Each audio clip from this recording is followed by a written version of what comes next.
কি তুলছো? কি তুলছো এত? আরে মাটন বিরিয়ানি করেছি দেখো, এখানে মাটনও আছে চিকেনও আছে। পুরো গন্ধটা যা আসছে না, আমি তোমার থালায় দিচ্ছি বিরিয়ানি।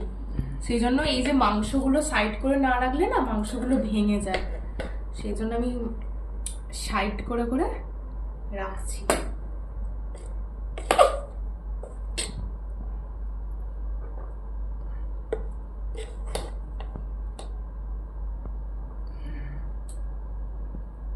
জাস্ট আজকের বিরিয়ানিটা অসাম হয়েছে, আমার তো মানে বিশাল ভালো লাগছে।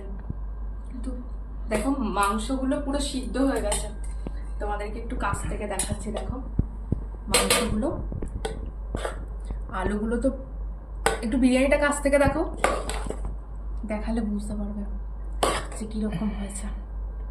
এই দেখো পুরো ঝরে ঝরে পড়ছে।